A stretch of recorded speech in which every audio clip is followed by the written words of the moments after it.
It's Thursday, the 10th of November. This is Politics Live.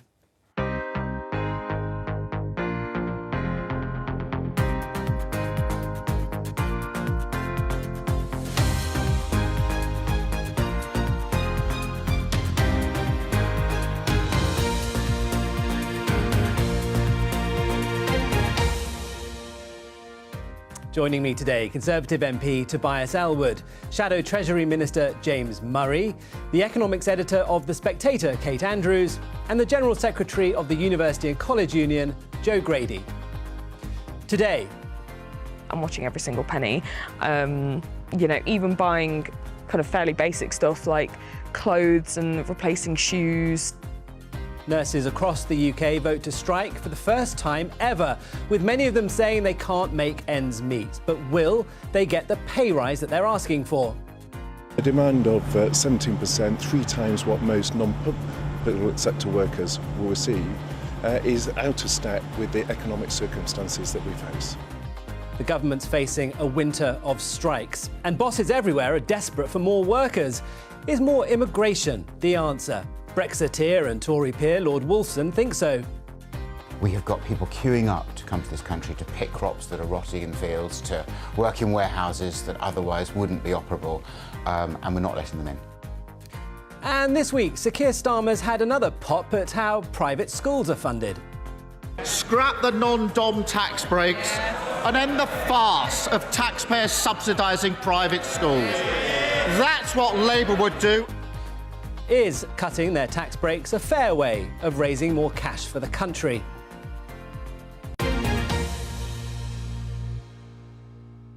But before we delve into all of that, questions continue about whether politicians should be taking time away from their day job to go and enjoy themselves in a hot, faraway country. No, not Matt Hancock's exploits in the jungle, which we might mention a bit later on, but the much more serious issue of whether politicians should be going to watch the World Cup in Qatar. Wales announced its squad yesterday, and Gareth Southgate will be unveiling his squad later this afternoon. Wales's First Minister Mark Drakeford will attend, but Labour's Chris Bryant had this to say. Look, I'd say to Mark and to Vaughan, you may think you're going to be able to convince them to change their minds on human rights. You won't. They have a very settled view. They think that homosexuality is a perversion. I know Mark and Vaughan's commitment to LGBT rights is absolute, so I absolutely hope that they won't go. Tobias Ellwood, the Gulf state has been widely criticised, of course, for its ban on same-sex relationships. Do you think any politician should be going to Qatar? Yes, absolutely. I think it's naive to assume FIFA to give Qatar the World Cup and try to keep politics out of it. It's naive to assume that Qatar can somehow think that they're not going to be scrutinised for what's actually going on in their country. The fact that the World Cup is going there will actually shine a light on the country and nudge them forward. This is a country I know very well. I was foreign minister. I visited the country about a dozen times over the last decade. They are slowly making progress. Do they need to move faster? Absolutely they do. But the World Cup will actually help with this. And it's a deeply Salafist religion that's observed there. You have the same in Saudi Arabia. When these countries move too quickly, then there is a conservative element. We saw that with those comments on the German television with a former Qatari football player, completely out of sync with what the younger generation in Qatar wants. I make this point, though, that we had the honour to host the World Cup in 1966. What was the rules on homosexuality then? It was illegal. It was illegal. Alan Turing, for example, what happened to him when it was discovered that he was a homosexual? He was offered either prison or chemical castration. And one of our heroes of our nation then took his life. And this country is advancing. Yes, we want it to move faster. It gained its independence in 1971. From which country? From the United Kingdom. So we need to work with the Qataris. We need to work with others in the Middle East as well to advance this forward. I think the World Cup will go very, very well indeed. I think everybody will be able to enjoy themselves. We shouldn't let this opportunity to allow the limelight, the focus, the international attention to go unmissed in advancing this country. Joe, what do you think about Tobias's argument? I suspect Alan Turing is spinning in his grave. What a disgraceful use of his memory. Before I actually answer the question... So you're defending Britain's behaviour Before I answer the question, no, to suggest that we should be championing a World Cup in Qatar. Before I answer the question, I think it's really important to send love and solidarity to the 6,000 families and friends of workers that have died building and maintaining the World Cup that's going to happen in Qatar. I think it's disgraceful. But on the question, should politicians be going? No, I don't think they should. I'm really clear on this. I think hosting the World Cup in Qatar, the idea that football is a beautiful game, it loses its status. What message are we sending to gay supporters, gay players? And, you know, it's no surprise to me, to be honest, Tobias, that you're backing the World Cup in Qatar, because during the pandemic, your party were just as happy to back dodgy PPE contracts. So I don't expect any scruples. I wasn't in government at that time, and there's something called the kafala system, if I can just touch on that, briefly, which you're absolutely right to say was wrong for the Qataris to observe. This inability for foreign workers to be able to have control over their own contracts. It was the British government, it was the British embassy, me as a foreign minister, that got this changed. But it's also FIFA that needs to recognise, if it gives the World Cup contract to a country, it's naive to assume that somehow that it should dodge over the actual does it legitimise the the policies in Qatar now by politicians visiting while complaining very forcefully about the policies, the social policies that they have in place right now? I mean, no, every opportunity must be made, as I will do as well. I'll be in the region, I'll be in Bahrain. Who will I be visiting? I'll be actually visiting human rights activists. I'll be understanding better where they are going. They are on a journey. We're taking a snapshot here, and it's understood. Sorry, let me finish this point. We're taking a snapshot of where Qatar is today. Look where they were 10 years ago. Look where we were 30 years ago. Look where they could be in 10 years' time. I think the World Cup, agreed, absolutely right. I want everybody to feel safe there. They've got a long way to go. But the idea that we shout from afar or deny the World Cup from going there, I think is a missed opportunity. Mark Drakeford, the most powerful, senior elected Labour politician in the country, is going. Do you think he's made the right call? Well, he's making a decision in the context of his position in Wales. Wales qualifying for the first time in 60 years. You know, I know that Mark's commitment to LGBT rights and to workers' rights is incredibly strong, and I'm sure he'll be using his position there to make that point. Now, we've taken a different decision in Westminster. We've decided the Labour front bench won't be attending to make our point as well. And I think what's really important is that we do use this opportunity to push Qatar on workers' rights, on LGBT rights. And if I can just say, you know, when I heard James Cleverly as the Foreign Secretary talking about LGBT fans going there and telling them to, keep it to themselves or sort of hide their sexuality. As a gay man myself, I was pretty disgusted by hearing that, to be honest. I thought, you know, it is not for the Foreign Secretary of our country to say, oh, just hide it, you know, keep it hidden, keep quiet and so on. I think it's for the Foreign Secretary to make sure that British citizens travelling overseas feel safe when they're doing so. But we're talking about a senior Labour politician, Mark Drakeford, who will be going. You've said the Labour front bench here have made a stand not to go. Presumably, therefore, you think Mark Drakeford has made the wrong call?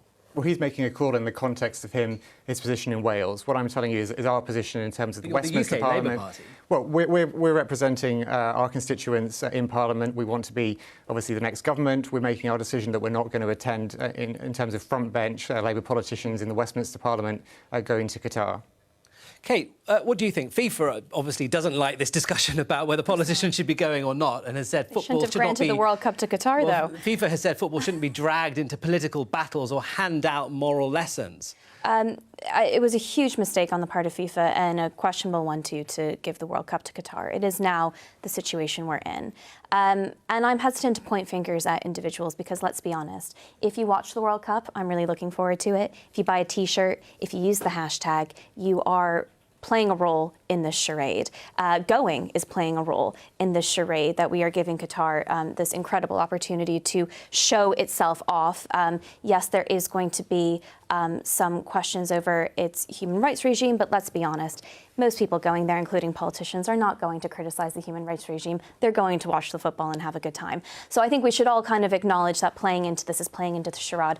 And I would just encourage politicians to ask themselves, you know, in terms of representing your constituents, your country, what matters more, going to watch the football or opposing so much of what Qatar stands for in terms of its opposition to gay rights and human rights? And it's a choice for individuals. It's a question that politicians are going to be asked, I think, a lot in the coming days as we get closer to the World Cup. But we need to move on. You can defend it, would be my point. We need to move on to nurses striking. For the first time in over 100 years, they have voted to take strike action, and it features on many of the front pages this morning that we can see here. The walkout will involve Royal College of Nursing members in many of the country's biggest hospitals. Nurses in every service in Scotland and Northern Ireland voted for action. In Wales, all but one health board did, while in England, the turnout was too low in nearly half of NHS trusts for strike action to take place. But it's clearly the latest sign a winter of industrial arrest is brewing as the government faces pressure from across the public sector to increase pay. Well, we can speak now to Harry Eccles, who's a clinical nurse specialist, works in the Isle of Wight, but is joining us from Southampton today. Hello, Harry. Thanks for joining us. Hello, how are you doing? Yeah, you voted for strike action. Why? For me, the important issue came down to patient safety and trying to deliver the effective care that we want to deliver as nurses. I've been qualified for about 4 years now myself and working in my speciality. And things just get harder and harder, and I see more colleagues leaving the profession and less people joining the profession. And as we've got those nursing vacancies, it falls down to the nurses who remain to pick up that extra slack. And it gets to a point where you're carrying that extra percent day in, day out, day in, and it really takes its emotional toll, really. And it's a really horrible position to be in when you're leaving work for the day. Instead of reflecting on all the things that you're proud of, you're reflecting on all the things that you weren't able to do, all the times you weren't able to seize an opportunity to make a difference. And I can only see it getting worse if we don't fix this issue with safe staffing. Now, it's a huge pay rise that you're asking for, 5% above RPI inflation, which is about 17, that would take it to 17.5%, far more than many of your patients in the public and private sectors are getting at the moment. Why should you get an increase of that sort of scale?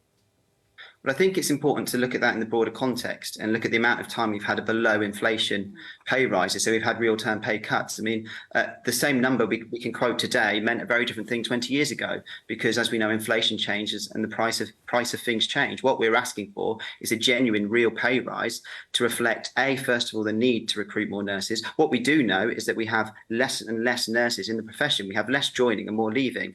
The only way to change that is to make it more attractive. And actually, in terms of what we do know is by looking back, as we've had real term pay cuts, we have had lower and lower nursing numbers, and that's something we do know. The NHS clearly is under pressure on a huge number of fronts at the moment. I wonder what this walkout will do to the care that people can expect to receive in hospitals. And are you worried about that? Well, I mean, of course I'm worried, but I've been worried for the past few years. Every time I turn up to work, I've got that feeling of dread in my stomach, thinking about the things we're going to have to try and deal with, knowing that we're trying to deal with it without the amount of colleagues we should have. And that's a really horrible place to be in. We've been worried for so long, and that's why it's got to a point, you know, for nurses to stand up, and you've got to look, like you said in your introduction, this is unprecedented. The first time the RCN in its 106-year history has voted across all the nations to have this strike. And the reason is this has gone on for so long, and we're already worried about patient safety. We're already worried about patient care. Just to give some context, in my role, I've seen referrals go up 100%, but I haven't doubled. You know, we're 46,000 nurses short, yet we're not having a reduction in that same percentage of patients. So it gets harder and harder and harder. And I think from what I've been hearing from people in the public who are worried about the strike is that they're worried because their experiences have already been difficult. They've already having difficult experiences because of that shortage that's already there. Harry, stay with us. Let me ask Tobias. People working in hospitals and in many other parts of the public sector on low wages really struggling right now with the real terms cuts to their pay that they're seeing. I mean, how are people like Harry meant to cope without getting the sort of increases that they're looking for? Well, I hear similar stories at Bournemouth Hospital as well that Harry is articulating. It isn't just about the pay itself. It's about the workforce. It's about the absentee ability to be able to fill those gaps. It links back to migration, about Brexit as well, I'm afraid, too, as to where we are with our important NHS that did such a fantastic job during COVID. But what we're about to embark on is a budget, a review of our finances. There is this, I think, appetite to support the NHS, arguably beyond other services, because of their role, their history, what they do for the country. I would just humbly ask, wait to see what Jeremy Hunt is going to do, because I suspect you will see some ring fencing to provide support. But do you think that they should get a 17% pay rise? Well, you heard Steve Barclay say there that would be... The government says it's unaffordable. It is. What do you think? Well, firstly, interest rates have just gone up, so that'll have an inflationary impact on that. Other measures will be taken to place to try and get the finances under control. And yes, I'll say it before it's mentioned, we've had a miserable summer on that front as well. But we're back on showing greater economic stability. What we need to recognise, though, is that by having not just these strikes, but other strikes in transport and so forth, that will actually damage the economy. The very thing that's concerning here, that we're unable to find that. And guess who picks up the pieces? If I can just make this final point. Who picks up the pieces when these strikes go on, particularly if they're reoccurring? It is the armed forces. I just say this as Chair of the Defence Select Committee, and they already overstretched themselves. So please, can we wait to see what happens next week and then take stock, get back to the negotiating table, see what can be done there? Talks continue, James. What do you think about 17% as a request? And do you think if Labour was empowered that they would match that? Would they find the money? Well, look, I'll tell you what the difference would be if we were in power. We would be there negotiating with the RCN around the table with the representatives of nurses, trying to come to a deal, because no one wants strikes to go ahead. Nurses don't want to go on strike. Patients don't want to go on strike. We don't want this strike to go ahead. And I think it's actually, a real sign of negligence from the government that they have failed to engage with the RCN over summer. And actually, I don't think there's been a meeting between the Health Secretary and the RCN since Sajid Javid was Health Secretary. Would you have an idea about where a compromise figure could be found? Do you think the 17%, first of all, is an affordable demand for the NHS? Well, look, coming to a deal is what you do by sitting down around the table and trying to find that deal. You don't come to it live on a TV show like this. You do that by getting in there and responding to the RCN's request for meetings, having those discussions and trying to avert the strike that no one wants. And, we heard from Harry there all of the stress that he's been through. One of the first meetings I had as an MP when I was elected in 2019 was with the RCN before COVID. Throughout COVID, I kept meeting them virtually on Zoom, obviously, to see how they were doing. And they were working so hard. They were so exhausted, but so dedicated. And we need a proper plan for the workforce now. Joe, Tobias makes the point that this will be incredibly disruptive, and it's the army that will probably be called upon to try and keep services running. Is that fair? I'll come to that, but one thing that needs addressing from the conversation that's just come out. Nurses have been offered 4.7%. They're asking for 17%. There is a huge gulf between there, but it sounds like the country has seen more health secretaries and the RCN have had negotiation meetings. So before I even come to the idea of... The 17% then is a negotiating tactic. It's not what they're really asking for. Who knows what they would settle for? The point is they're not being negotiated with. So if there is a question about fairness, about who carries the can, well, if the armed services are stretched, that's a question for the government as well. We have just heard testimony from Harry that suggests that nurses are going on to shift day in, day out, worried about the patient's safety because there are insufficient people. Our NHS is crumbling. Nurses are collapsing from exhaustion in food banks. Nurses are leaving the sector in droves. This is a source of national shame. And I will not stand for nurses now being put in the firing line for doing what is right for them and ultimately what is right for their patients' care. So whether 17% is what the dispute ends up being settled on is not the point. The government is in disarray. We've seen chaos, and nurses have held the NHS together, not just for years, but throughout all that period. So, I'm not going to sit here and let them be talked about as if they're just playing games. Briefly, Tobias. Well, the conversation is, the wider issues, absolutely, they need to be addressed. Today, right now, here in this discussion, it's about whether it's 17% or what's on the table, which is 5%. It's also about the fact they're not being negotiated with. It is difficult to call a ballot. They've got to breaking point. May I finish my sentence? It's whether or not, and you touched on it yourself, whether there's a negotiation to be had between those figures. What I'm saying is that you've got Jeremy Hunt very conscious of the national picture, of the support, the love that we have for the NHS. And I suspect that we will see something ring-fenced there. But I touch on, and I underline the wider issues, we need to look at the workforce. Why aren't we able to recruit and fill the vacancies? Because we're going to come on to workforce questions in a minute when we talk about immigration. Sure. To be able to keep working. The last time Jeremy Hunt was Health Secretary, we had a junior doctor strike and that ended disastrously. I placed no Kate, can I ask you, do you think that we're looking at a war of attrition now between the government and nurses? And politically, how do you see that playing out? Well, politically speaking, it's a really tough one because I think oftentimes people are on the side of the healthcare workers, especially nurses. I think there's a broad consensus that their pay is too low. But this morning we learned that over 40,000 people waited more than 12 hours last month to get into A&E. There are a record number 7 million people on the NHS England waiting list. That's expected to go up to at least 9 million by 2024. It could go even higher. I'm not sure how long that sympathy lasts when people are genuinely terrified about their access to healthcare in this country at the moment. Nurses do deserve a pay raise. 17% is too high. We are at a crossroads of healthcare in this country. The government currently spends, I think in about 2 years, is set to spend 44% of day-to-day government spending on healthcare. Now, if you think that's too low, if you think that we need to be pouring more and more money into the NHS, and part of that is salaries, what number would you like that to be? And what would you like the state not to do in order to essentially turn to being an NHS with a government attached? It is not normal in other developed countries for the army to be coming in to support the winter months, right? All countries have had a healthcare crisis during COVID, there's no question about it. But the NHS was on its knees long before that. Do you think we are avoiding, as Kate suggests, a proper debate about how the NHS is funded and structured long term? And that this is sort of symbolic of that?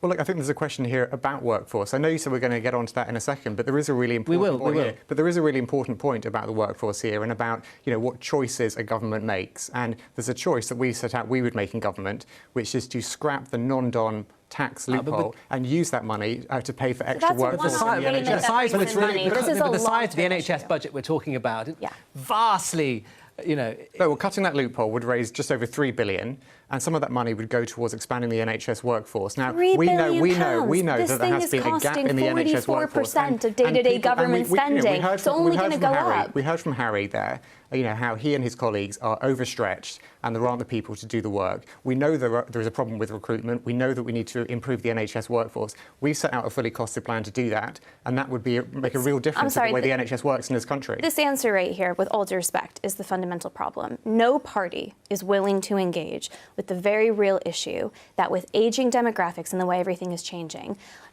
we can afford it by doing less in other areas, or something has to give. And your colleague Wes Streeting's been excellent on this. He is willing to talk about money and reform going hand in hand together. And Wes is absolutely right to say that. But you cannot pretend that £3 billion is the solution to the NHS crisis. We do need more workforce. Wes is being really clear that we need more workforce and we need that reform of the NHS. But you can't say we just need reform and we don't need the extra workforce, because the truth is there aren't people to do their jobs. No one's arguing against the workforce. The genuine question is how you plan to. Can I just quickly ask Harry, before we move on to strikes that are happening across the public sector? Harry, responding to what Tobias was saying, that this is going to put sort of unfair pressure on other parts of the public sector, including the army, to try and deal with the effects of the strike that you're hoping to have.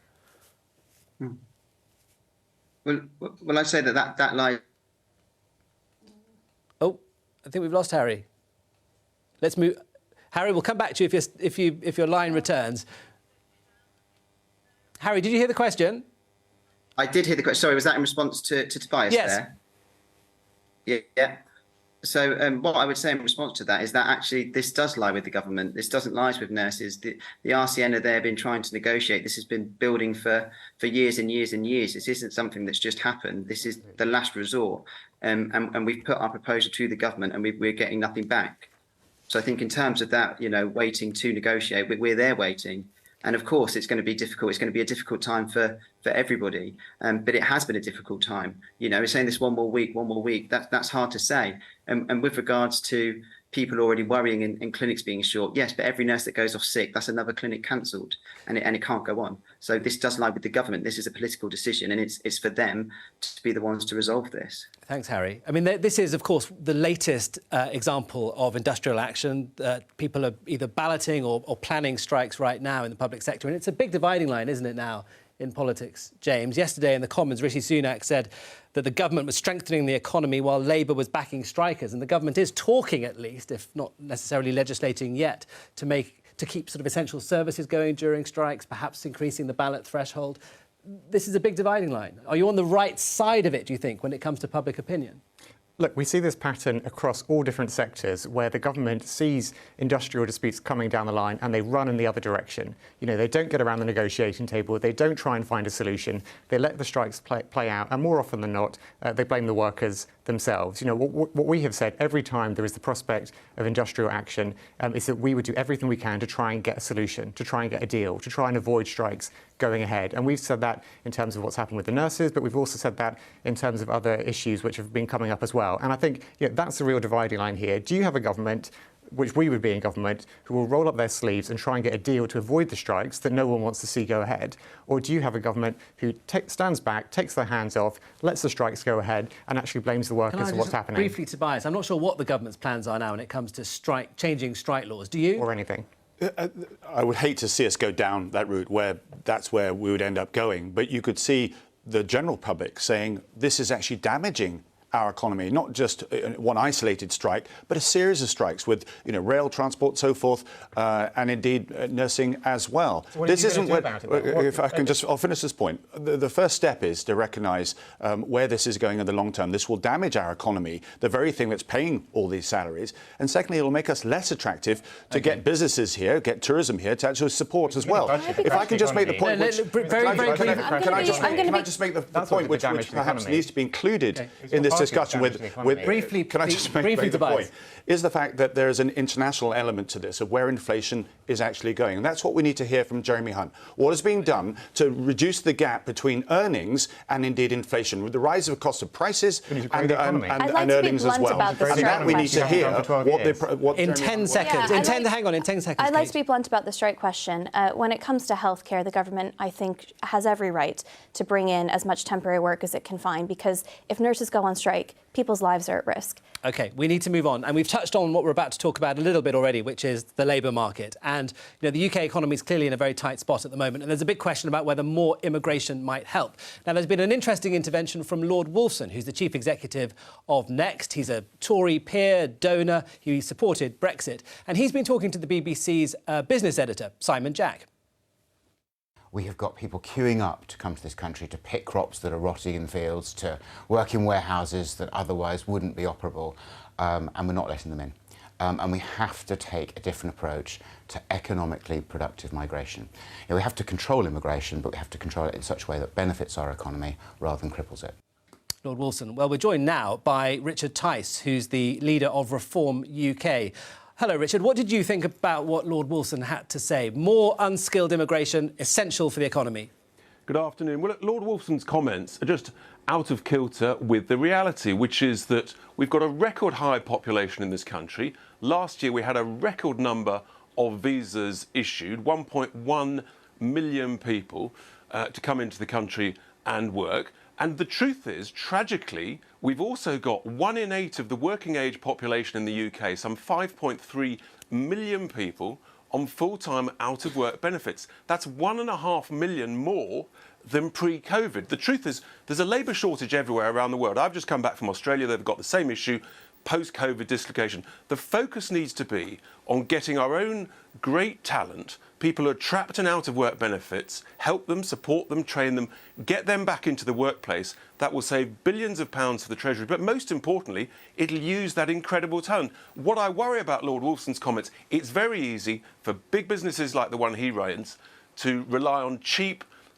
low-skilled labour and bringing it in from overseas and not training our own people. That is the crucial thing. And it's the same everywhere, including on nurses. We've got to train many, many more nurses. You've got to make work pay by lifting the tax threshold on income tax from 12.5 grand to £20,000 a year, which is the Reform UK's policy. That will make work pay. Let me bring in Tobias. It'll lift millions of people out of the out-of-work benefits trap. Thanks. Tobias, what do you think about what Lord Wolfson had to say? This is a touchy subject within the Tory party at the moment. It is, but I'm willing to step forward.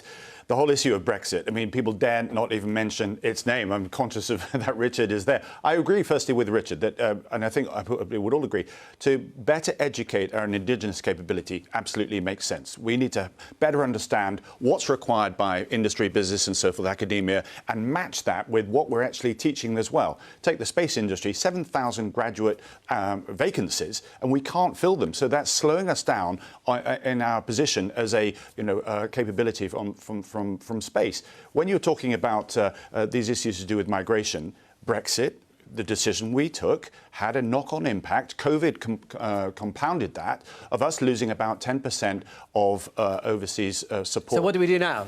Well, this is the thing. You need to then embrace that and recognise that. I stepped forward and said, this model of Brexit is not working to our benefit. It's costing us 4% of our GDP. Hang on, Rich is trying to come back. Let me finish the point. What I'm saying is, and as soon as I say this, I get then labelled as, oh, a Remainer. I'm not. Nobody, only you people uses Brexiteer Remainer language in the Westminster bubble. But the British people actually have moved on from the referendum themselves. But they do want a model of Brexit that works. And that includes making sure that we can get the best support, if required, from overseas, as well as train our own capabilities. Richard, do you think it would be a betrayal of Brexit voters to increase unskilled immigration right now?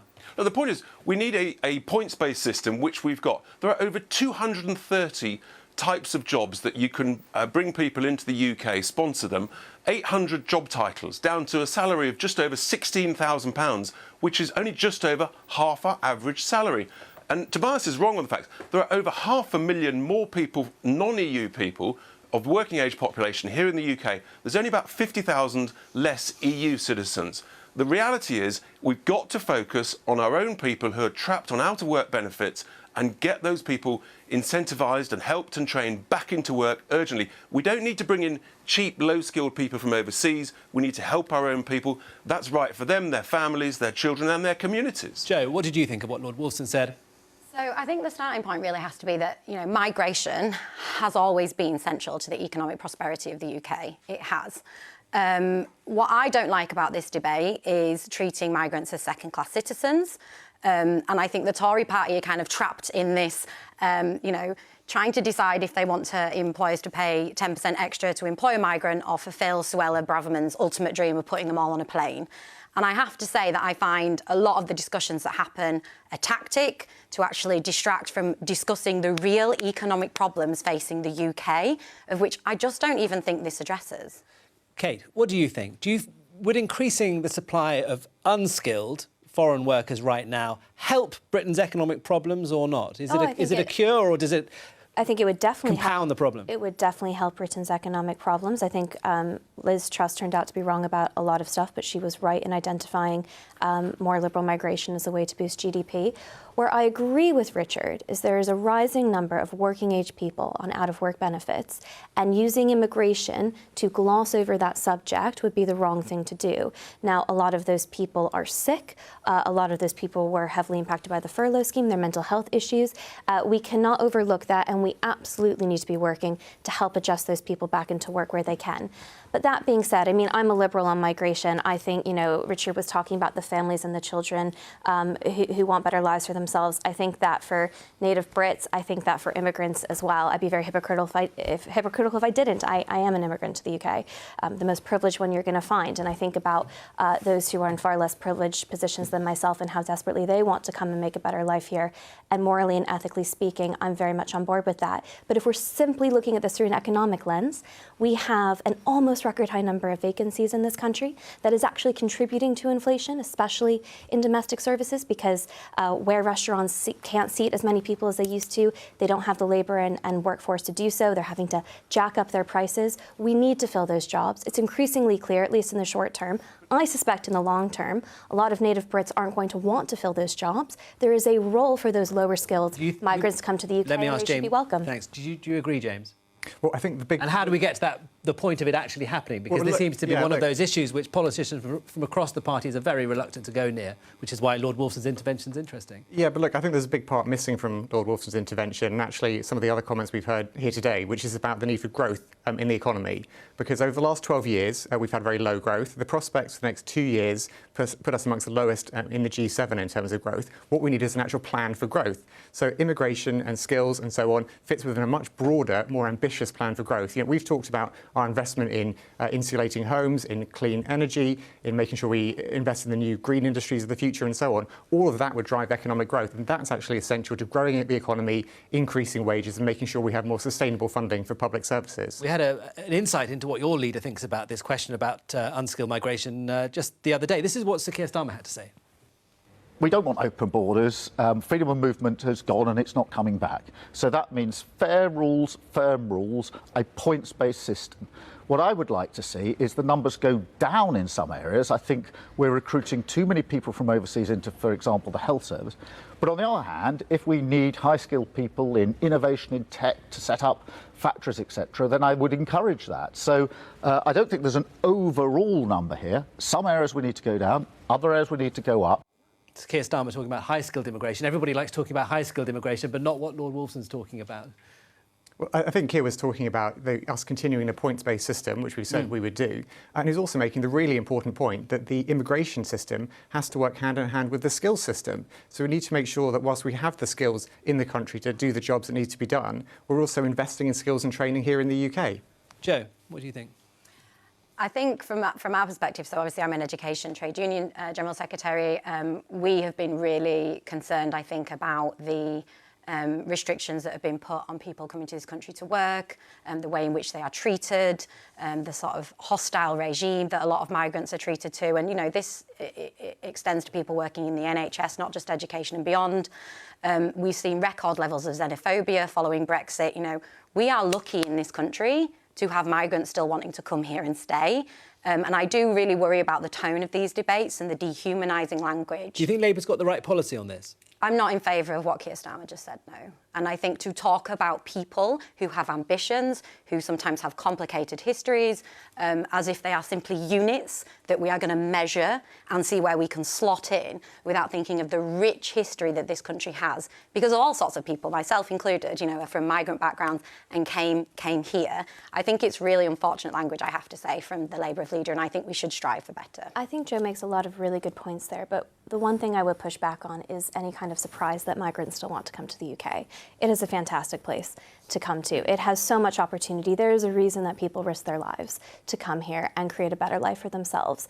I think we do need more empathy around that, far more empathy around that discussion. I've been disappointed from the Labour Party not to see that thoughtfulness. But in terms of the economy itself, lack of empathy from the Labour Party on this question. Well, I think that, you know, I and all of my colleagues in the Labour Party, you know, hugely value the contribution that immigrants to this country have made over many years and are making to this day. We talk about the health service. We know how important workers from overseas are to keeping the health service functioning. I think the really important point, though, Labour and the Tories on immigration. I think the really important point, though, here is to make sure that the immigration system, the points-based system, works hand in hand with the skills system to make sure that we are training people in the UK as well. We're moving on. Richard Tice, thank you very much for joining us on the programme. Well, with a budget next week, Labour's obviously trying to show it has some ideas itself for fixing the public finances. And one idea that Sir Keir Starmer is very keen on is ending the tax breaks for private schools. In the budget next week, he'll be too weak to end his oil and gas giveaway, scrap the non-dom tax breaks, and end the farce of taxpayers subsidising private schools. James, why do you think this is a good idea? This is a good idea because politics is about choices.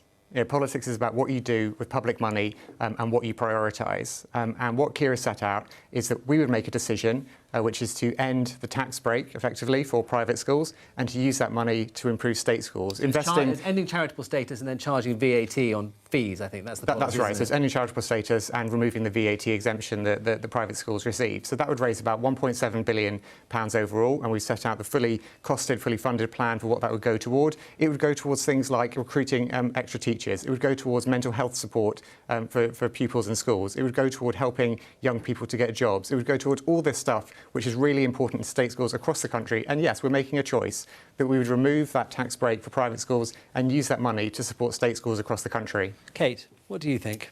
I'm quite sympathetic to the tax break and charitable status for private schools because if you look at their remit, it is to provide education and they're not making profit, and that is exactly what a school is doing. So I think it certainly meets the criteria. Where some private schools, and certainly not all, have gotten themselves probably into a bit of a bind is when you charge extortionate fees. I think it becomes harder and harder to make the case that you really need that tax break. But let's not forget that it is increasingly the case that these private schools are creating bursaries and trying working very hard to get people into these schools who otherwise couldn't afford it.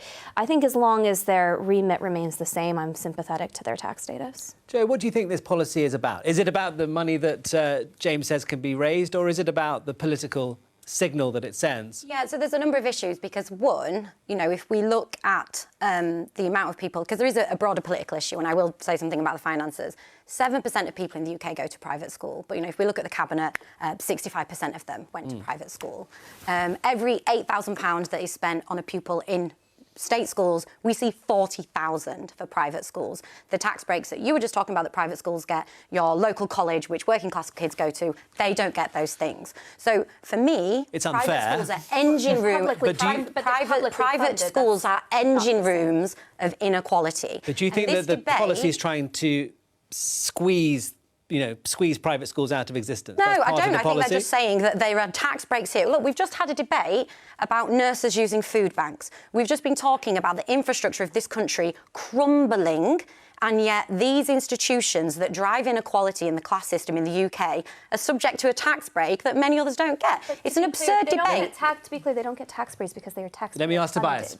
Well, I mean, really interesting. James talked about choice, and this is a choice where people decide to spend their money or not, or whether they, I think you touched on it, Kate did, that this is actually, state schools are free. And this charitable status is very, very important to understand, because where academies have now come in, they're able to sort of compete on a very similar vein. We need to understand that there's about, I think, 600,000 children that go into these schools that we're speaking about. If you were to somehow change this in the way that Keir Starmer is talking about, many of them would actually close down. And where would those 600,000 go? They would then go in to the state school, placing greater pressure on the state school as well. The discussion should be how everyone gets a gold-plated education. I just make the point in Bournemouth. When I arrived in Bournemouth, everybody, back in 2005, everybody wanted to go to the grammar school because they didn't have faith in the local state schools surrounding the grammar school. So everybody wanted to get their kids into there. Today, I don't get that so much at all, because we've raised the standards in the state schools that they're now sending people to great universities across the country. So we've raised the bar right across the piece. The idea also, final point, sorry to go back to the armed forces, but many of those who go abroad, who are based abroad, need to have somewhere where they can have continuity of education. And if you don't have the ability, to have some of these schools for them to be able to sort of put them in, it does affect them. It disrupts kids when army officers, soldiers are based abroad. Sorry, Labour saying I think it would save 1.6 billion. You said 1.7. Raise 1.7, but as Tobias said, wouldn't people then perhaps go to state schools, which would dramatically reduce the scale of that saving? Well, look, this is about a choice, though, about the tax break, which is currently received by private schools. And actually, the really important point here is about raising the standard across state schools across the country. And that money would go towards, as I said, recruiting extra teachers, helping people to get into work, making sure that young people's mental health is looked after. All of that is crucial. It is a choice, as we've said. This is a choice that we would get rid of that tax break and spend it on state schools across the country. Kate? I think that this issue is very much about signalling more than anything else. And I think you make an important point that the critical point here is to raise the standard of education for everyone. But I think that's always going to involve more choice. And I think anything that tries to crack down on the choice that parents have, and I think ending charitable status would be one of those things, is probably a bad move. Joe, this is a policy that previous Labour leaders have talked about for years. It's never actually happened. Do you think that Sir Keir Starmer's Labour Party, if they were to enter power, would actually do this?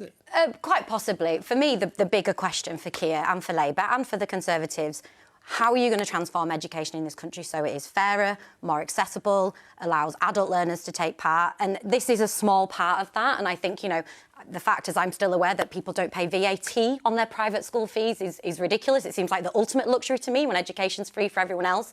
So, yes, this is an interesting question. It's funded by the taxpayer. What I want to see is a proper education policy from both Keir and whoever might be the Prime Minister or the leader of the Conservative Party at any point in the future. You missed the point that you have to pay. You still have to pay. So if you don't go to that school and you go to a state school, I'm fully aware of that. We're talking about the thousands. We will talk about this another time. Tobias, James, Kate and Joe, thank you very much. That is all we have time for today. But I'll be back tomorrow with Politics UK at 12:15 here on BBC Two and on the BBC iPlayer.